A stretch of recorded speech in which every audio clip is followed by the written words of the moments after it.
News at 6। भारतीय share बाजार शुक्रवार को हल्की गिरावट के साथ बंद हुआ। बीएसई सेंसेक्स 367 अंक गिरकर 85,041 पर और एनएसई निफ्टी 100 अंक गिरकर 26,042 पर पहुंचा। आईटी और फाइनेंशियल सेक्टर की कमजोरी से बाजार पर दबाव पड़ा, जबकि मेटल और डिफेंस शेयरों में तेजी देखी गई। टाइटन 2% चढ़ा, जबकि एलटीआईएम 2% गिरा। साल के आखिरी कारोबारी हफ्ते में पतले वॉल्यूम और नए ट्रिगर्स की कमी से बाजार रेंज बाउंड रहा। वैश्विक बाजारों में मिश्रित रुझान के बीच अमेरिकी फ्यूचर्स ने हल्की गिरावट और एशियाई बाजार ऊपर बंद हुए।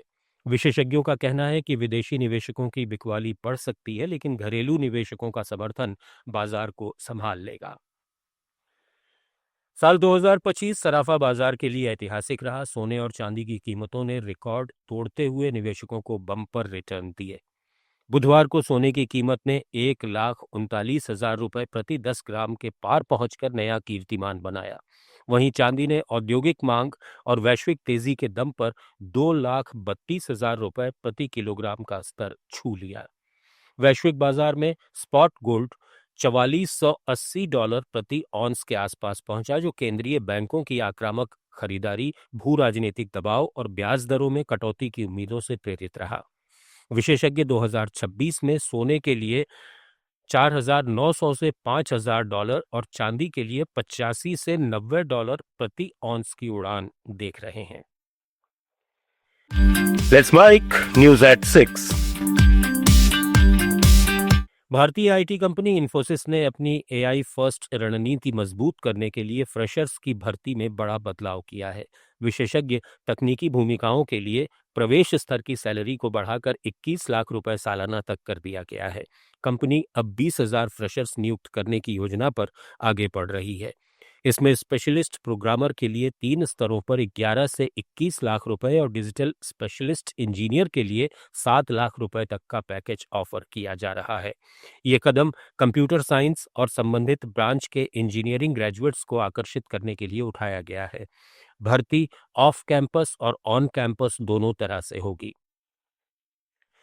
भारत और न्यूजीलैंड के बीच हुए फ्री ट्रेड एग्रीमेंट ने कश्मीर के सेब किसानों की चिंता बढ़ा दी है। इस समझौते के तहत न्यूजीलैंड से आने वाले सेब पर कस्टम ड्यूटी 50% से घटाकर 25% कर दी गई है।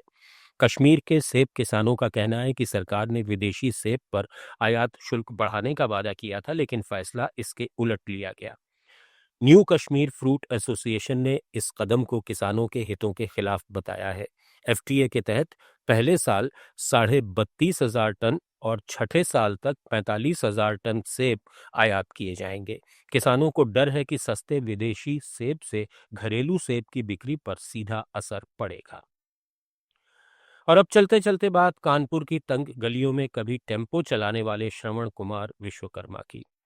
इन्होंने संघर्ष की राह से खुद को खड़ा किया, सरिया, सीमेंट, माइनिंग और ट्रांसपोर्ट का बड़ा कारोबार बनाया। अब उनका सपना हकीकत बन गया है। नागरिक उड्डयन मंत्रालय ने उनकी शंख एयरलाइंस को नो ऑब्जेक्शन सर्टिफिकेट दे दिया है, जो उत्तर प्रदेश से आधारित पहली एयरलाइन होगी। श्रवण का वादा है कि मध्यम वर्ग के लिए किराया स्थिर रहेगा। त्योहारों में भी टिकट महंगे नहीं होंगे। अगले साल की शुरुआत में लखनऊ या जेवर से पहली उड़ान भरते हुए कानपुर, वाराणसी जैसे शहरों को देश के बड़े महानगरों से जोड़ा जाएगा। टेम्पो से जहाज तक का ये सफर मेहनत और हौसले की मिसाल है। न्यूज एट 6 में फिलहाल इतना ही। जुड़े रहिए लेट्स माइक के साथ। आप सुन रहे थे let's mic more than radio. Follow कीजिए हमें हमारे सोशल मीडिया प्लेटफॉर्म्स पर। It's time for news. It's time for more than radio. Presenting the first radio news app, Let's Mic. Let's Mic, a news-based app on your phone where you get to watch and listen news, talk shows, interviews, radio show podcasts. On Let's Mic, you get all relevant information of TV, print, radio, podcast, and digital. Let's Mic talks about every segment of life.